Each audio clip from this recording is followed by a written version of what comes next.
Shalom, shalom. I'm going to start off this video by giving all praises, honor, and glory to Yahweh, Bahashem, Yahweh Shai, Bahashem, Rakak, Wadash, and double honors to the elder apostles and the elder bishops of Great Millstone that rule well and that teach well while learning the truth, 100% according to the Bible. Also want to say shalom to the elect, the 144,000, the men, prophets, servants scattered abroad the four corners of the earth.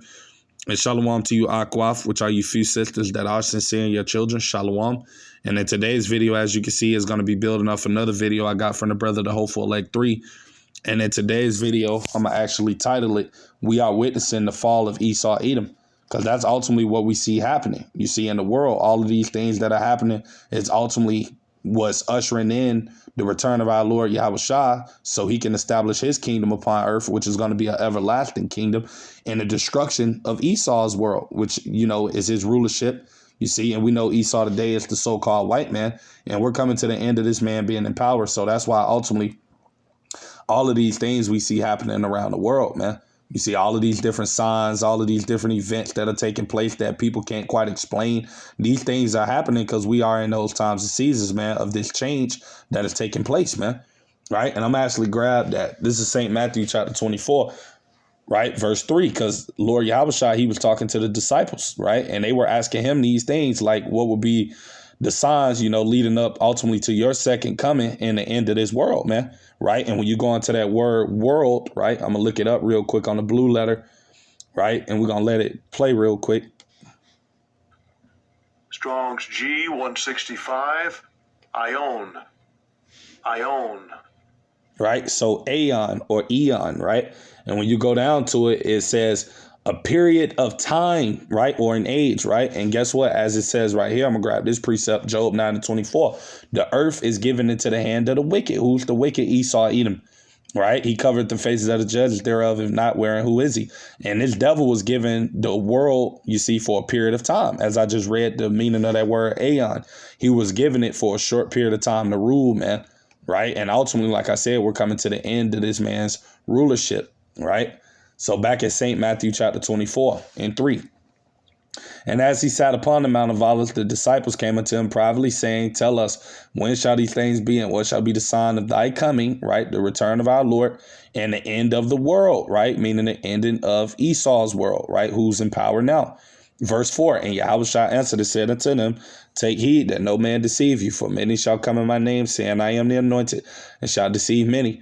And ye shall hear wars and rumors of wars. See that ye be not troubled, for all these things must come to pass, but the end is not yet. And all of these things are literally happening worldwide in various places throughout the earth. You have all of these events taking place just as the Lord said they would be happening, right?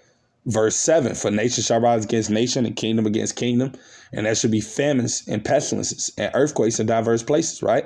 All these are the beginning of sorrows, you see, because ultimately things are only going to continue to get worse. Ultimately leading up to this man's destruction and the return of the Lord, you see, and the fall of this man's queendom, things is just going to continue to get worse and worse. That's why we see things getting worse worldwide. You see these plagues are getting more prevalent. You see, just things is just getting worse around the world, man. The uproars of the people, the chaos is ramping up, is becoming more known around the earth. You see all of these earthquakes that are happening, all of these bad storms, all of these things are happening is because, like I said, this man's world is coming to an end and it's getting ready to go down by violence, by destruction. That's what the Lord is getting ready to bring upon Esau, Edom, man. Right, for ultimately all of the wickedness and the different things that this man has done. Because as it tells us right here, let me grab that. This Numbers chapter 35, and I'm going to read verse 33. It says, So ye shall not pollute the land wherein ye are, for blood it defileth the land. And Esau has shed a lot of blood, right? Especially among the children of Israel. It said, and the land cannot be cleansed of the blood that is shed therein, but by the blood of him that shed it. So like I said, the Lord is about to take this devil down, man. And that's what we ultimately see coming to pass, man. That's why all of these things are happening worldwide, and things are just continuing to get worse in the earth, man. You see, because the Lord is about to judge this man, you see. You know, so I'm actually grab this precept as well, you see, so bear with me. I'm going to grab 2nd Esdras chapter 9, and I'm going to start at verse 1. It says, He answered me then and said, Measure thy the time diligently in itself, And you measure the time diligently by ultimately looking at the prophecies and seeing what the scriptures say, and you align it with what's happening in the world, right? And as I just read in Matthew 24, we see all of those things that the Lord have left us as tokens we see happening in the world now. So what are those things ultimately indicating, right? It says, and when thou seest parts of the signs pass, which I have told thee before, verse 2, then shalt thou understand that it is the very same time wherein the highest will begin to visit the world which he made. And that's the time that we're in, where the Lord is about to visit, which that word goes into judge the world which he made. And who he's about to judge? Esau, Edom, the so-called white man, right along with 2/3 of his own people and you other heathen nations. That's what's coming, man. Judgment. Because like I said, this man's queendom is going down by violence, by destruction, man. You see, that's what the Lord is bringing. It says, verse 3, therefore when there should be seen earthquakes, right, diverse places happening all over the world, right, and uproars of the people in the world, you have all of these things taking place simultaneously, all at once, all over around the world, right? Protests happening all throughout America, all in these other different countries. All of these things are occurring, man, just as the Lord said they would be taking place, right? So verse 4, it says, then shalt thou well understand that the Most High spake of those things from the days that were before thee, even from the beginning. Because ultimately everything that we see playing out now was already set to, happen in the beginning. These things were already created. We're just now playing it out now here in our timing. But this stuff was already written in the beginning, right? As it tells you in Isaiah 46:10, declaring the end from the beginning. And from ancient times the things that are not yet done, saying, my counsel shall stand, and I will do all my pleasure, right? And this is ultimately the counsel of Yahweh Bashim Yahushua that we see playing out, right? This is the will of the Lord, you see? Verse 5, it says, for like as all that is made in the world have a beginning and an end, and the end is manifest. And like I said, we're at the end of Esau's reign. You see, we're at the end of this devil ruling the earth, man, right? So I'm going to get into this video, and we're going to allow it to play. So bear with me while I pull it up. But before I started, I want to say fair use. I'm not getting paid for this video. This is only for educational purposes only. Fair use, fair use.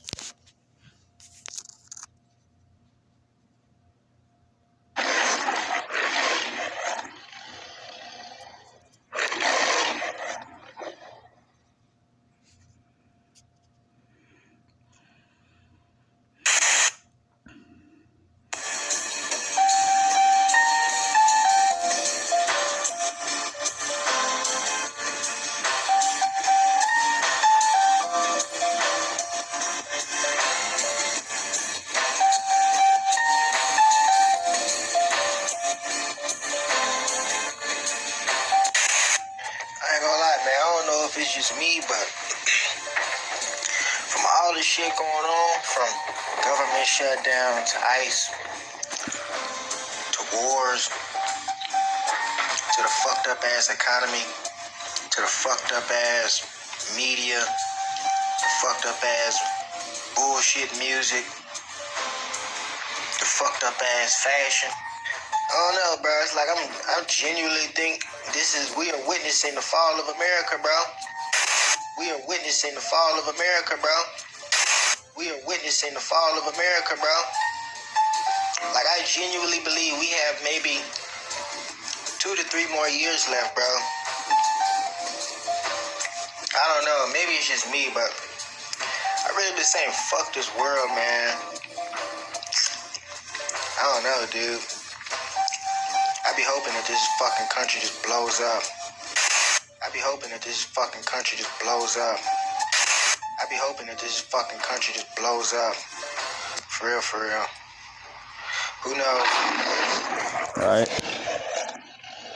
Right. And we hear what it is that Jake is saying from the video. And yeah, that's exactly what's coming for Esau, Edom, man, and this man's queendom, destruction, man. You see? So I'm going to grab this precept right here as well, because like I said, ultimately, this is what's taking place. This man world is coming to an end, and the Lord world is being ushered in. You see the new world, you see that's coming, man. You see the kingdom of heaven is being ushered in, right? But like I said, before it could be established on earth, guess what? 2 kings can't rule at the same time, you see? So guess what? This devil is going down, man. And that's what we see happening, right? So this is 2nd Esdras chapter 6.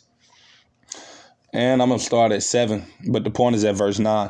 It says, then answered I and said, what shall be the part asunder of the times? And when shall be the end of the first and the beginning of it that followeth? Right? Verse 8. And he said unto me, from Abraham unto Isaac, when Jacob and Esau were born of him, Jacob hand held first the heel of Esau, right? It tells you about that in the book of Genesis, I believe, chapter 22, right? It goes into that about how when Esau came out, he was red all over. And when Yaquab, which is Jacob, came out, he basically held the heel of Esau, his brother. You see?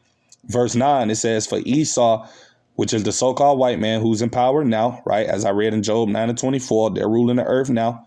It's the end of the world, right? They're the end of this current rulership, right? Because the so-called white man is in power, right? But hey, we're coming to the end of this devil being in power, right? It said in Jacob, right? Meaning you so-called Negroes, Latinos, Native American Indians, it's the beginning of it that followeth, right? Which is going to be an everlasting kingdom that's going to be established on earth. The kingdom of heaven is going to be on earth, man, where our Lord Yahushua is going to rule right along with the elect of the nation of Israel, man, right along with King David and the 12. That's what's coming, right? But as it tells us right here, I'm going to grab this. This is Daniel's chapter 2, right? And I'm going to start at verse 44 again, straight to the point, because this is ultimately what we see happening, right? Because when you know this chapter, you know, the Nebuchadnezzar had a dream, right, of a statue, and that statue was going into the different kingdoms that were ultimately going to rule in the earth. And ultimately, we're at the end of those rulerships, or end of those kingdoms, man. We're at the last leg of the Roman Empire, which is what you have now with the EU and NATO. You see, that whole little thing, you see, that's all coming to an end. That's the toes, the miry toes and the part clay and half miry that it goes into, you know, roughly paraphrasing it. We're at the end of that. So we're at the end of this statute, man, right? We're at the end of these heathen nations ruling, man, right? But I'm going to read it. Daniel chapter 2, verse 44. It said, and in the days of these kings shall the power of heaven set up a kingdom, which is coming, right, after Esau's world is done, which shall never be destroyed, because it's going to be everlasting, right? It's going to be heavenly, man, right? And the kingdom shall not be left to other people, right? But it shall break in pieces and consume all these kingdoms, and it shall stand forever, right? What does it say in Daniel chapter 7? It's going to last forever and ever and ever and ever, right? Because ultimately, once this man's rulership is down, hey, the Lord establishes his kingdom upon the earth, and it's going to be everlasting, man. You see? That's what's coming, right? So that's why, like I said, we see all of these things happening in the earth. It's not by coincidence these things are happening. It's because, like I said, this man's world is through. It's finished, man. It's done, right? So, yeah, that's pretty much everything I had to say with today's video. Lord's willing, I pray it be edifying, just something quick through the spirit. Till the next time, shalom to the elect. Shalom.